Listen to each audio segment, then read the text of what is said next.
shaped themselves into the history here, as for old cottage friends, set forth in homely words, which history may be called a chronicle of the redeemed land. It ran thus. Adam Sloman lived in a cottage on the redeemed land, which was a portion of an estate so large that, go which way you would, you could not see beyond it. The owner of this land was honoured far and near, and on the particular part of the property to which Adam belonged, he was most especially loved and obeyed.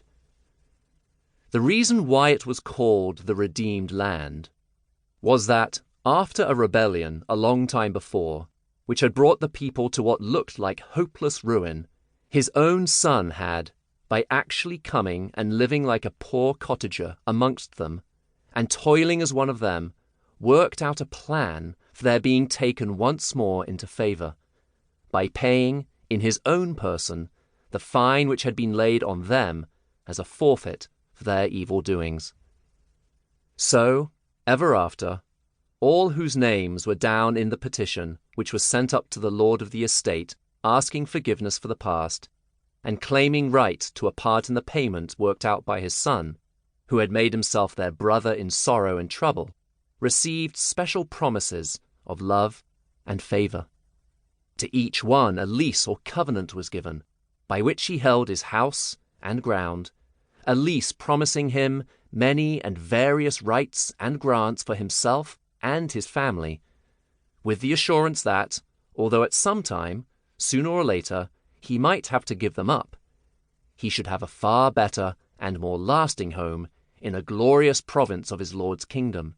nay, in the glories of his own outstretching palace, when home and hearth should fail here. If I were to tell you half the good things of this redeemed land, you would be surprised at the love and kindness with which it was cared for by the owner. Though around it much of the estate lay waste, every house there had its claim to a supply of the purest water, specially and with boundless care brought over the hills for its inhabitants.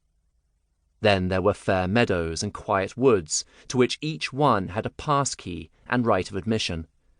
And there were orchards with rich fruit to be had for the asking, and all manner of other privileges by the covenant of each house placed within reach of the humblest cottager,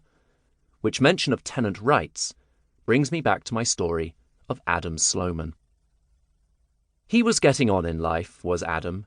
and he had for a long time been settled in his house on the redeemed land, which, if you look carefully in the map of the property, is written down there as the land of forgiveness of sin. But he was a slow scholar, and used to grumble that his sight wasn't so good as it might be in looking up his covenant, which all the same he held to, firm and fast, as his one security for the promises on which he counted.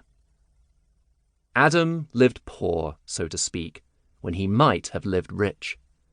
His windows were dull and clouded, when, if only he had rubbed away the cobwebs and dust which darkened them, a glad sunshine would always have brightened every room in the cottage. He complained of a want of fresh water, but as his next-door neighbour often reminded him, he had only to see that his own pipe, connecting his place with the living fountain from the hills, was kept clear and open to have enough and over without stint or hindrance. Then he used sometimes to bemoan himself that food was scarce. "Why, man," said his next-door neighbour, Widow Fooljoy, when she heard this, "you're bringing up words in saying that which seem like accusing our lord and master of keeping his tenants half-starved. Isn't his own granary, where food enough is stored for generations to come, right there in sight of our windows, and all you need bought and paid for, that you might have it free?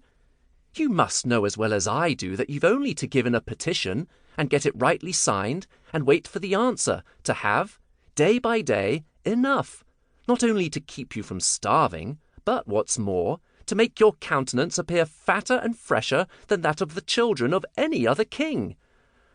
"Ah, neighbour,"